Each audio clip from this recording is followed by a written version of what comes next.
जय हिंद दोस्तों, आप सभी का स्वागत है आपके अपने सैनिक वेलफेयर यूट्यूब चैनल में।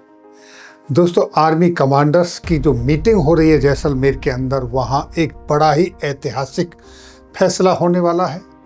दूसरा, गवर्नर हाउस से 8वें वेतन आयोग के संदर्भ में जो एक लेटर निकला है उस पर चर्चा करेंगे। आज के ये दो मुख्य टॉपिक।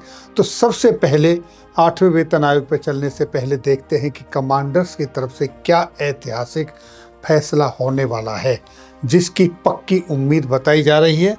तो देखिए, सबसे पहले ये एक एक्सक्लूसिव खबर है। इंडियन एक्सप्रेस की तरफ से तमाम पेपरों में एक खबर छाई हुई है।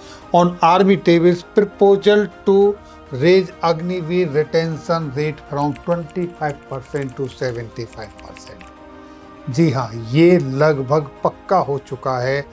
इस पर सहमति बन चुकी है कि भारतीय सेना के अंदर अब जो अग्निवीर 25% जिनको रिटेंशन किया जाना था, जैसा कि आप सभी जानते हैं, अगली साल से पहला बैच अपने घर वापस आने वाला है 4 साल के बाद, और उनमें से 25% को ही मात्र सेना रिटेन करेगी। लेकिन अब उस पर सहमति बन चुकी है कि वो 25 नहीं 75% रिटेन करने वाली है।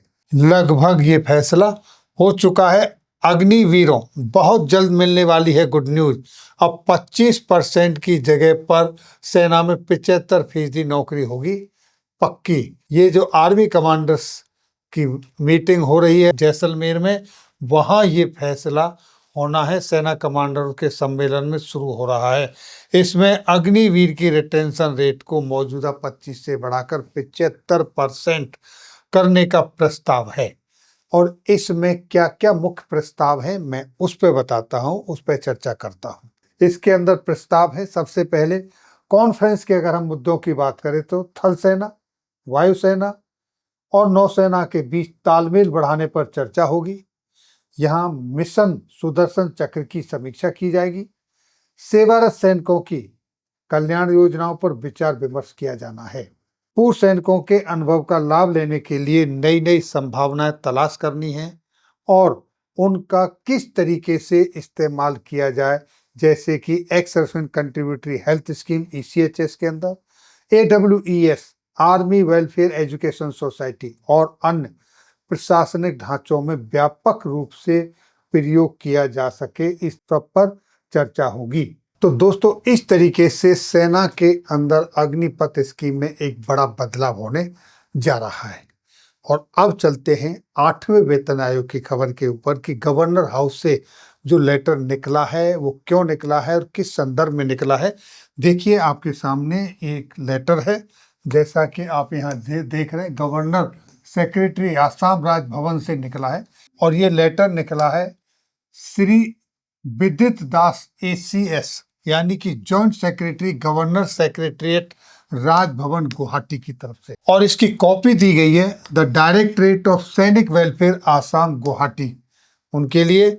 और दूसरा, इसको एड्रेस किया गया है, साथ ही साथ अगर आप यहाँ देख पाएंगे, PPS to the honourable governor Assam Raj Bhavan Guwahati, सूबेदार Arjun Singh Rathore, superintendent federation of veterans association and office copy, यानी दो को एड्रेस किया गया है, जिसे सूबेदार अर्जुन सिंह राठौर, जो कि लगभग 150 प्लस जो पूर्व सैनिकों की संस्थाओं की अपेक्स बॉडी है, FVA federation of veterans association, उसके राष्ट्रीय अध्यक्ष हैं, उनको एड्रेस किया गया है। और उनको ये जो कॉपी आई है वो क्यों आई है, क्योंकि 8वें वेतन आयोग के अंदर पूर्व सैनिकों का प्रतिनिधित्व करने की मांग की गई है सरकार से।